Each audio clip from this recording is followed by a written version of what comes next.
بسم الله الرحمن الرحیم نحمده و نصلي على رسوله الكريم اما بعد. دوستانو، فاروق اعظم یم.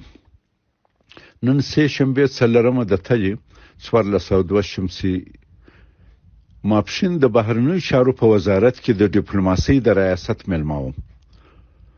د هغه ریاست رئیس صاحب ښاغلي نور الله اعظم غوښتنه راڅه وکړه چې د امورود او په دغه حوزه کې د اوبو پر ډیپلوماسۍ او پر کوشچپا کانال د بهرنیو چارو د وزارت منسوبینو ته څه معلومات ورکړم. د وزارت تقریبا 1.5 سلطنه مامورین او ډیپلوماټان براتو ټول و. ما دغه دعوت تر مننې ورسته دغه ښاغلو ته وویل چې دوستانو په مسند احمد کې یو حدیث را نقل شوی دی چې رسول الله صلی الله علیه وسلم فرمایي دنیا کې څلور رودونه جنتي دي: فرات، نیل، سیحان او جیحان. جیحان یا جیحون زموږ عمودي او سیحان یا سیحون سر دریا دي. زموږ د جنتي رود یا امو پر غاړه پراته یو او دغه رود موږ د مرکزی ایشیا سره هم وصل کوي او هم فاصل کوي. وصل په دې معنی چې د امو رود او مو د تاجکستان، ازبکستان، ترکمنستان او قزاقستان سره د اوبو څخه په ګټه اخیستو شریکوي او فاصل بیا په دې معنی چې امورود زموږ تاجکستان او ازبکستان ترمنځ سرحد جوړوي او یو څه هم د ترکمنستان سره زموږ سرحد جوړوي. افغانستان په دغه جغرافیایي لحاظ د ایشیا زړه دی. شمال په مرکزی ایشیا، غرب د ایران له لارې په غربي ایشیا او جنوب د پاکستان له لارې د جنوبي ایشیا سره تړلي دي. موږ په وچه مهات هیواد یو چې نور دنیا ته د خپل محصولاتو د رسول لپاره د گاونډیانو لطف و کرم ته محتاج شو. خو زموږ سره الله پاک شم کړی دي ډیر ښه. هر کال په میلیارډو ټنه اوبه له بحر هند او مدیترانې څخه زموږ فضا ته راځي او دا اوبه پر موږ ټول یو دم د باران په شکل نه راوروي چې یو موسی، بلکې د واوري په شکل زموږ د شامخ غرو پر اوجو اچوي. هر غر مو لکه ناوې په سپینه جامه کې ولاړ وي او پر اوجو یې واوره د هوا په تودېدو سره ویلیږي، رودونه تشکیلوي، زموږ او د گاونډیانو د حیات سبب ګرځي. که موږ د گاونډیانو بحري بندر ته محتاج یو، گاونډیان زموږ اوبو ته احتیاج لري. زموږ اوبه شمال کې تاجکستان، ازبکستان، ترکمنستان او قزاقستان ته او غرب کې ایران او جنوب و شرق کې پاکستان ته ځي. که زموږ اوبه ښه مدیریت سي، نور به موږ ته احتیاج وي. دا ټول گاونډیان به راته احتیاج وي. هغوی به موږ ته غاز او تیل او بحري بندر مفت راکوي او د اوبو موږ به په بدل کې اوبه ورکوو. اوبه یو حیاتي متاع ده چې باید د سیمې د ټولو ګټو په خلکو په ګټه او اوسایي وکارول سي. مرکزی ایشیا ما ورته ویل چې د دوو رودونو غټو رودونو په غیږ کې نیولې ده او شیرازه کړې ده. یو سردریا او بل امو. سردریا د قرغیزستان د تینشان غرو سرچینه اخلي. 200 کیلومتره د تاجکستان او ازبکستان په شمال کې مزل وي او قزاقستان کې واقع په اورال جهیل کې د شمال لخوا تویږي. په یو ثانیه کې 180 متر مکعب اوبه تیروي، یا په بل عبارت په کال کې مجموعاً 9.2 میلیارډ متر مکعب اوبه په سردریا کې بهیږي. په مرکزی ایشیا کې بل مهم او تر سردریا لوی رود امورود دی چې د افغانستان له پامیر څخه سرچینه اخلي. د تاجکستان، ازبکستان او تر یو حده د ترکمنستان په جنوب کې د افغانستان سره د دغه هیوادونو سرحد تشکیلوي. زموږ د جوزجان د قرقین سره شمال خواته په ترکمنستان نه نوځي او بیا په ازبکستان کې تیریږي او د 2.5 کیلومتر واټن تر ولو وروسته په قزاقستان کې د اورال جهیل جنوبي خواته تویږي. په ثانیه کې تقریبا د 3000 متر مکعب اوبه په ظرفیت اوبه تیروي، یا په بل عبارت په کال کې مجموعاً 9.3 میلیارډ متر مکعب اوبه په امورود کې بهیږي. د امو د اوبو حوزه تقریبا 15,15,000 کیلومتر مربع ساحه ده چې دغه احتوا کوي. د شوروي سره د قراردادونو پر بنیاد د امو د رود اوبه نیمه زموږ او نیمه د نورو څلورو هیوادونو دي. دوستانو ته مې وویل چې امو رود زموږ او تاجکستان، ازبکستان او تر یو حده ترکمنستان سره مجموعاً 12,500 کیلومتره سرحد جوړوي. سرحدي کرښه د دوو هیوادونو ترمنځ هغه وروستۍ اعتباري پوله ده چې د دوی ترمنځ مځکه او مافیها، اوبه او هوا ټول ویشي. ځینې رودونه داسې دي ما ورته ویل چې له یوه هیواده بل ته ځي او د هغه هیواد په دننه کې ختمیږي. لکه زموږ مرغاب چې له افغانستان څخه وځي او په ترکمنستان کې د پنجې او مروه سیمې خړوبوي او هلته ختمیږي. ځینې بیا داسې رودونه دي چې مختلفو هیوادونو منځ کې تیریږي او بالاخره یو جهیل یا بحر کې تویږي، لکه سردریا چې له قرغیزستان څخه سرچینه اخلي، په تاجکستان، ازبکستان او قزاقستان کې تیریږي او اورال جهیل کې تویږي. یا لکه په یورپ کې د دانیوب رود چې د جرمني له غربه سرچینه اخلي، په یورپ کې د 10 هیوادونو په منځ کې تیریږي، مثلا جرمني، اتریش، سلواکیا، هنګری، کرواتیا، سربیا، بلغاریا، رومانیا، مالدووا او یوکراین، او بالاخره د 2850 کیلومتر مسافه تر وهلو وروسته توره بهیره کې تویږي. ځینې بیا داسې رودونه دي لکه زموږ هلمند چې د 150 کیلومتر په افغانستان کې بهیږي او په اخیرو برخه کې 20 کیلومتر د ایران سره سرحد جوړوي، بیرته د ایران سرحد پریږدي او په افغانستان کې خپل مسیر ته دوام ورکوي او د پوزوک په تالاب کې چې په دننه افغانستان چې خنصور کې واقع دی تویږي. ما دوی ته وویل څرنګه چې د رودونو موقعیت، مسیر او له دغو رودونو طرز استفاده بیل شکلونه لري، نو د دغو رودونو څخه د استفادې ډول هم فرق لري. داسې نړیوال قانون نشته چې پر ټولو یو ډول تطبیق شي، خو د ځینو مشابهاتو لپاره نړیوال نورمونه تعیین شوي دي.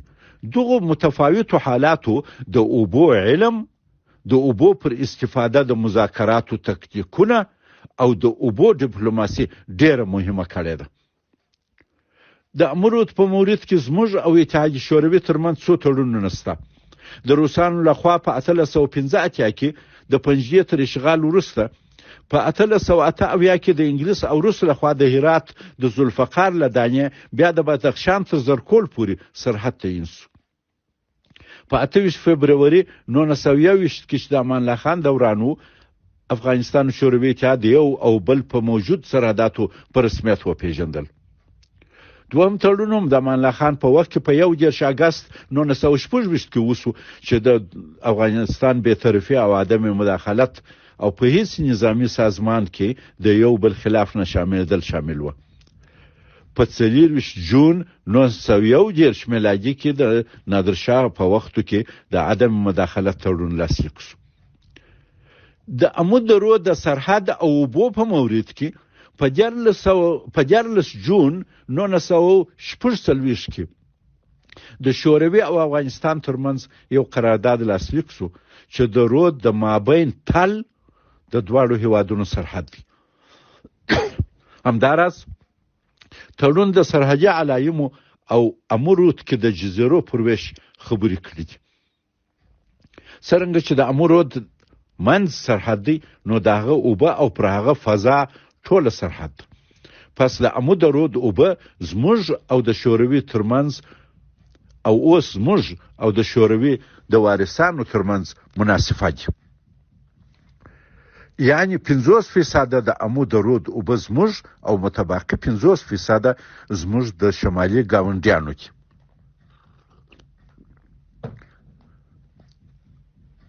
په 1958 کې د افغانستان او شوروي ترمنځ بل تړون لاسلیک شو چې دواړه خواوې مکلفیت لري چې د رود دواړو غاړو ته زیان ونه رسیږي او د رود بستر تغییر نشي. زیان اړونکې خوا اړه ده چې زیان جبران کې او هر اړخ د سیند په خوا کې د تاسیسات جوړ نه کړي چې مقابل لوري ته تاوان وي. دا تړون تر 1940 پورې عملي کېدی، خو وروسته شوروي خپل خواته په استحکاماتو او زموږ خواته په کښتۍ چلولو زموږ خوا زیانمنه کړه. رود زموږ زراعتي مځکې یوړې او دغو خپل سرو مداخلو د رود مسیر ته په ځینو ځایونو کې د افغانستان خواته تغییر ورکړی دی. همداراز شوروي د امو رود په څنګ کې اوږد سړک سر ته سر جوړ کړی دی چې د هغه خاوره ریګ ډبرې امو ته د امو د رود د څنډې د استحکام لپاره کارولي دي. د تړون مطابق شوروي باید خپل خواته هر کار چې د امو د رود او د هغه د اوبو په هکله کاوه د افغانستان سره مشوره کړې وای او د یو مشترک کمیسیون لارې یا دغه کارونه کړی وای، خو داسې ونه سوه. شوروي زورور و، خپل هر څه کول او موږ ته د شمال د انکشاف موقع نه راکول. زموږ په شمال کې د خارجي سرمایه گذاري نه یوازې مخنیوي کاوه بلکې تهدید هم کاوه. په 1970 کې د داود خان او برژنیف مشهور ټکر هم پر همدغه موضوع. شورویانو به ویل شمال کې د اوبو او برېښنا پروژې موږ درته جوړو، خو عملي کار یې نه کاوه او وخت یې ضایع کاوه. ما ورته ویل چې دوستانو د امو له رود موږ ډیره کمه او حتی هیڅ استفاده نه ده کړې، خو زموږ شمالي ګاونډیانو ډیر استفاده کړې ده. څه مثالونه درکوم. اول، تاجکستان د امو رود له شاخونو نه یوازې د زراعت لپاره کار اخلي بلکې 14 لوی بندونه یې لکه د جم راغون او نور دغسې جوړ کړي دي چې له هغو 4000 میګاواټه برېښنا تولیدوي او یوه برخه پر موږ خرڅوي. دوهم، ازبکستان پر امو ډیر لوی پمپونه ایښي دي، واټر پمپونه. د تورپالنګ او قشقا لوی بندونه یې جوړ کړي دي او د بخارا د لوی کانال په شمول له امو رود دومره استفاده کړې ده چې اوس د زراعتي موادو او برېښنا صادروونکی هیواد دی او افغانستان ته برېښنا او غذایي مواد صادروي. مثلا بخارا کانال چې تقریبا 200 کیلومتره اوږد دی په 1915 کې د شورویانو لخوا جوړ شو. له امو رود د 2 غټو واټر پمپ سټیشنونو په ذریعه اوبه پمپ کوي. یو سټیشن یې په قزلتیپه کې په ساعت کې 440,000 متر مکعب اوبه د لسو واټر پمپونو په ذریعه 15 متره پورته پمپ کوي. 1,250,000 جریبه مځکه خړوبوي. بل سټیشن یې په کوی مزار کې په ساعت کې 414,000 متر مکعب اوبه د 6 واټر پمپونو په ذریعه 40 متره لوړ پمپ کوي او دا هم تقریبا 1,000,000 جریب مځکه خړوبوي. مجموعاً 850,000 متر مکعب اوبه په ساعت کې له امو دوی پورته کوي. ازبکستان له امو رود د نور کانالونو په ذریعه هم اوبه پورته کړي دي لکه کارشي، امزونګ، اورجنج، اکتوبر، کتکار، روشن او داسې نور. ترکمنستان دریم، ترکمنستان به وګورو. شورویانو له امو رود په ترکمنستان کې د قرقوم یا توریک په نوم د نړۍ په سطحه ډیر لوی کانال یعنی 1490 کیلومتره اوږد او د 120 متره په سور جوړ کړی دی. دا عظیم کانال د افغانستان د جوزجان ولایت قرقین سره نږدې د ترکمنستان په خاوره کې پیل او تر کسپین په هیره ترکمنباشي ښار پورې رسیږي. روسانو دا کانال په 40 کال کې ورساوه. په لار کې د مرغاب او رود سره یو ځای یو لوی تالاب هم جوړ کړی دی چې د اوبو ټول نیټورک له دغه ځای تنظیموي. دا کانال له امو رود څخه د کاله د 14 میلیارډ متر مکعب اوبو په اخیستو 15 میلیون جریبه مځکه خړوبوي چې اکثره شوروي ته پنبه تهیه کول. دا کانال تقریبا 1450 یعنی تقریبا ټول د کیلومتره د کشتۍ چلولو دی او د ترکمنستان له مهمو ښارونو په شمول د پلازمینې اشقابات او مروه تیریږي. نوي ښارونه هم پر څنډو آباد شوي دي. څرنګه چې کانال په ډیر سوزانه دښت کې تیریږي تقریبا نیمه اوبه ضایع کیږي، خو بیا هم ټول وطن ترکمنستان آباد کړی دی. دغه کانال تر ډیره د اورال جهیل وچ کړی دی چې د چاپیریال لویه ستونزه رامنځته کړې ده. دوستانو، د ترکمنستان د ضرورت 90% اوبه له امو، مرغاب او هریرود څخه دي، یعنی زموږ د خوا ورځي. څلورم، قزاقستان قزاقستان سره لدی چې د افغانستان سره سرحد نه لري، خو څرنګه چې د اورال جهیل په دغه هیواد کې واقع دی او دغه جهیل ډېرې اوبه د امو دي، نو ځکه له دغو اوبو قزاقستان هم ډېر استفاده کوي. د شوروي اتحاد تر ړنګېدو او تجزیې وروسته د افغانستان شمالي نوي آزاد شوي ګاونډیانو ترمنځ د امو رود له اوبو څخه د استفادې په منظور کوم نوی تړون نه دی لاسلیک شوی. د شوروي سره د افغانستان تړونونه له زیاده خواو نه تصدیق او نه رد شوي دي، بلکې په پټه خوله د افغانستان او د شوروي د وارثانو لخوا هغه پخواني تړونونه همدا اوس مرحلو اجرا دي. ټول دوستانو د دغه لنډ گزارش په پای کې ځینې سپارښتنه هم ضروری دي، او هغه دا چې د امو له روده د لازمي ګټې اخیستو په منظور افغانان باید د لاندې کارونه وکړي. د امو په سیند کې زموږ او د شمالي ګاونډیانو ترمنځ سرحدي علایم او پیلرونه باید تازه شي. دوهم، په امو رود کې د کښتۍ چلولو ګډ میکانیزم او مقررات جوړ شي. څرنګه چې رود زموږ خواته مسیر تغیر کړی دی، په ځینو ځایو کې موږ کولی شو زموږ په زموږ خوا کې کښتۍ چلول زموږ د مځکو د تخریب د مخنیوي په منظور باندې کو، او یا د ګاونډیانو د کښتیو څخه حق العبور واخلو. دریم، د امو د رود پر غاړه زرشویي بنده شي. اوس ډېر خلک زموږ په خوا کې د امو رود غاړې په ریګ او خاوره کې د زر پیدا کولو په منظور کیندنې کوي چې دا د رود د غاړه سستوي. څلورم، زموږ خواته د امو پر غاړه ګڼ ځنګلونه باید احداث شي. پنځم، عامه آګاهي ډېره شي چې خلک د امو د رود د غاړو د استحکام خیال وساتي. شپږم، د امو رود څخه د نورې ښه بهرهبردارۍ لپاره دې یوه خاصه اداره جوړه شي چې د امو رود د ساحل تحکیمات هم د دغه ادارې کار وي. اووم، قوشتېپه کانال چې د داود خان د جمهوریت ریاست په دوران کې د هیواد په وکلن په انکشافي پلان کې شامل و. روسانو وعده وکړه چې 140 کیلومتره دغه کانال چې 100,000 هکتار مځکه به خړوبوي جوړوي. اوس افغانستان دا کار خپل کوي. افغانستان کولای شي د شوروي ځای ناستو وایي چې دغه کانال په جوړېدو کې مالی مرسته وکړي او نور تعهدات چې شوروي په مورد کې کړي دي عملي کړي. اوس امارت خوشتېپه کانال په 110 متره سور او 8 متره ژوروالي په درو مرحلو کې د 650 متره مکعب اوبو فی ثانیه ظرفیت د 215 کیلومتره په اوږدوالي جوړوي. دا کانال به 500,000 هکتار مځکه خړوبه کړي. کوشتېپه کانال باید په ملي سطح حمایت ملاتړ شي او د هغه د فني او مسلکي چارو د ښه تنظیم لپاره یو مستقل اداري واحد باید رامنځته شي. اتم، څرنګه چې افغانستان د ټولو ګاونډیانو سره د اوبو پر سر پیچلو او مغزونو مذاکراتو ته اړ دی، نو حکومت ته پکار ده چې د اوبو او انرژي په وزارت او بهرنی چارو وزارت کې د اوبو علم، د اوبو پر سر د مذاکراتو تاکتیکونه او د اوبو ډیپلوماسۍ ته جدي توجه وکړي او په دغه مسله کې کدرونه وروزي. نه هم موږ باید کوچني او متوسط بندونو او چکډمونو جوړولو ته ترجیح ورکړو او پر خپل رودونو او خړونو هر ځای چې مناسب بند جوړ کړو. دا ځکه یو خو موږ د دغه بندونو جوړولو فني او مسلکي ظرفیت لرو، دوم کوچني بندونو د لوی بندو په شان ډېر مصرف نه غواړي او پردو ته د فقر او قرض محتاج نه یو.